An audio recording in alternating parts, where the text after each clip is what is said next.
Jill Cornfield, a financial analyst for CBS News, once said, "If you have a car, a house, an apartment, or a pet or kid, if you're a member of the human race, something that costs money is bound to go wrong." Let's say that you find yourself suddenly faced with an unplanned expense. It could be that your refrigerator, your transmission is shot, or perhaps you've had a medical injury that requires surgery. All of a sudden, you now have a large bill that you're facing. How would you pay for these unexpected bills? Would you rely on family or friends, use a credit card, or did you plan for the unexpected and have money set aside to pay for it? From experience, I have learned the importance of establishing a monthly budget.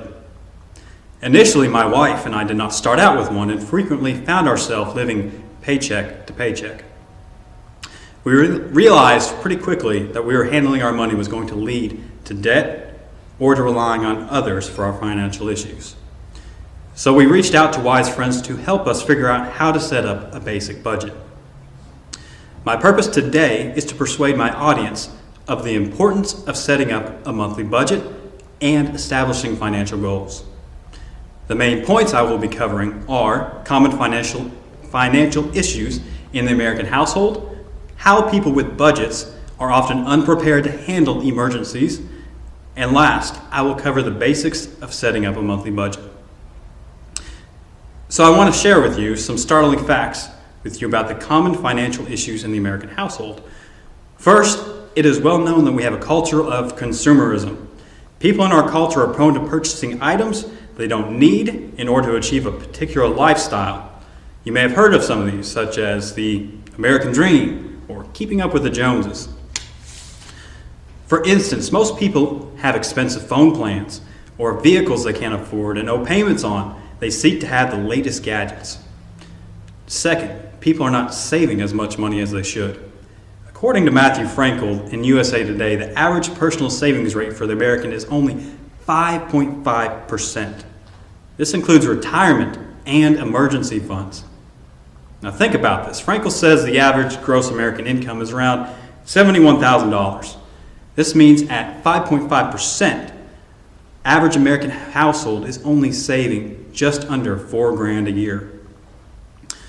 As I will explain later, this means most people are not able to handle emergencies when they arise. A third problem is the overuse of credit cards and debt snowball. Frankel also emphasizes the average American owes over $130,000 in debt. Also, according to Frankel, the average household also carries a credit card balance and owes $16,000 on it. A household with a car loan owes an average of $28,000. Added to this is the fact that interest rates for credit cards and car loans add to that debt snowball.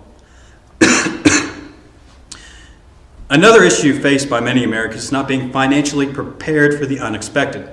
This is directly related to not having a budget. The main problem is that people do not have an established emergency fund.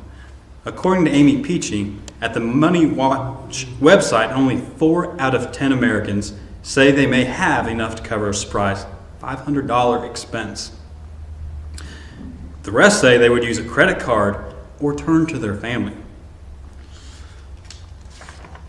The fact is, stuff happens, and these things can be extremely pricey. A person may suddenly develop a serious illness, an injury, a car accident, or house or appliance damage. When people have no money set aside to handle such problems, these expenses lead to an increase in their debt snowball. Lastly, being unprepared financially increases stress on the family life. Mainly, it causes stress between couples in their relationship. It is a well-known fact that having strain with money is a leading cause to divorce. For my wife and I, it also created tension.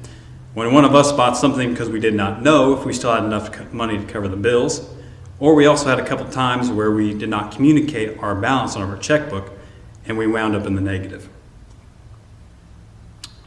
All of this sounds pretty bad, and it may sound helpless.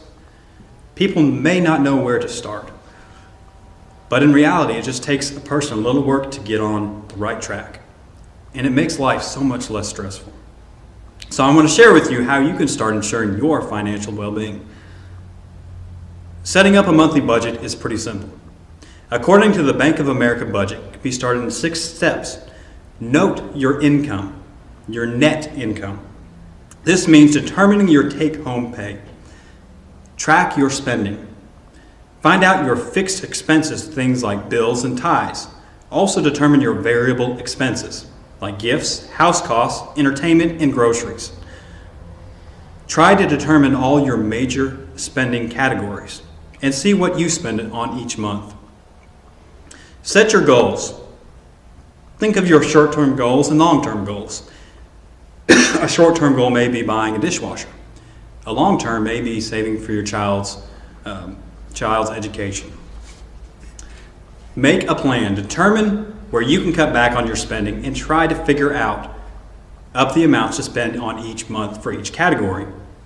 The next one is the hardest. You have to adjust your habits. You have to curtail your spending to fit only the predetermined amounts for each category. And then check in on your budget. Check in with your budget as often as necessary to make sure you are staying within your boundaries and saving your money as suits you. Budgeting requires planning, self-control, diligence, and upkeep. There are many benefits of having a budget in place. You will enjoy more peace of mind, experience less strain. You will find yourself able to meet long and short-term financial goals of investing money, building college funds for children, purchasing a house or vehicle debt-free, contributing to your retirement. Not having a budget leads to some hard situations. Not only does our culture have a serious problem with the excessive consumerism, but many Americans are unable to save much of their income. Most have enormous piles of debt. Not having a budget also leaves families unprepared to deal with emergencies and unplanned expenses. This is unfortunate because creating a monthly budget is simply a simple process that requires some planning, discipline, but also provides all these multiple benefits I've talked about. So, my purpose today is to encourage you all to analyze your current financial situations and consider establishing a monthly budget. No matter the level of your income, we all need to know where our money is going and how to plan for the future. So I charge all my listeners to evaluate your money and ask yourself, are you being financially smart? Thank you.